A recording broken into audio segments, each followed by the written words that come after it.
Hey guys, so my name is Ashley Carney, and today I'll be talking to you about Chapter 5 from the Social Media Reader, which is titled What is Collaboration Anyway? And it's ironically a collaboration by an author that wrote it. So the chapter opens with a description of what exactly collaboration is on the internet. This leads to our first takeaway point. Sharing of content alone does not lead to collaboration. Sharing viewpoints online can be done through blogging, microblogging like Twitter, and video and photo sharing, which are all examples of singularity because the body of work stands alone. An example of a strongly collaborative website is Wikipedia, because many people come together to share information. There are many forms of user-generated content that have a one-to-many relationship, but this is just when one user is putting their information out there for others to read, not so much as an interaction. When Twitter uses hashtags, people can interact and have conversations all around the world with one another about a specific topic. So while Twitter being used individually is not a form of collaboration, the usage of hashtags are. There may be a single shared video or blog post that make up a cluster of shared units as well. Edits to a wiki page are also called commits, which cannot exist outside of the context in which they are created. There has been research to show a form of leadership on sites like Wikipedia. This research showed that the initial information is posted on a subject is usually not altered, but rather information is added all around the existing information. The chapter then leads into a discussion if an aggregation, which is a collection of media, can constitute as a form of collaboration. The example discussed is a man from YouTube that took many different artists performing on single instruments or singing and layered them all together to create songs through a project called the Through You Project. Check out the video below. This video leads into the question, is collaboration occurring if the users did not intend for the final video to be created?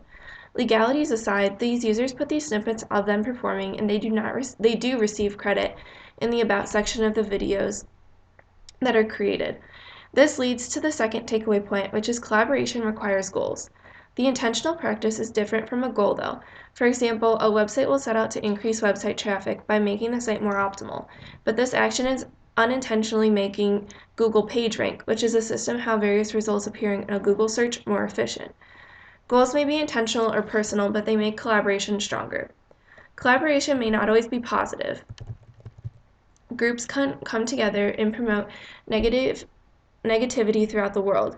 There may be two groups that hold differing viewpoints and they work together to take the other down. But an individual may be a member of multiple collaborative groups or non-collaborative groups, which is the third takeaway point from this chapter. Group identity can be difficult because people may have different relationships within a group. Just because a group of individuals hold a similar viewpoint, they must not be all grouped together with similar viewpoints on every subject matter, just because they're working collaboratively in one group. On pages 60 through 62, there is a list of criteria for collaboration. There are 11 subject areas that have questions one may ask to determine if a project is collaborative.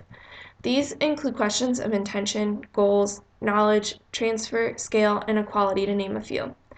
Furthermore, there's a group of websites ranked on the following page as weak, stronger, and intense examples of websites that follow collaboration. Take a look at these to find direct examples. The chapter wraps up with a bit of deeper thinking into the idea that collaboration may occur with non-human objects. Collaboration is typically thought of being done by language and consciousness, but the authors bring about a valid point that we can imagine ourselves interacting with a sidewalk or a sandwich, which may also be forms of collaboration. Bruno Latour makes the suggestion that collaboration can be more than just human to human and not on such a large scale, but on smaller everyday life scales. So that's everything for me, and that sums up Chapter 5. Thanks for listening.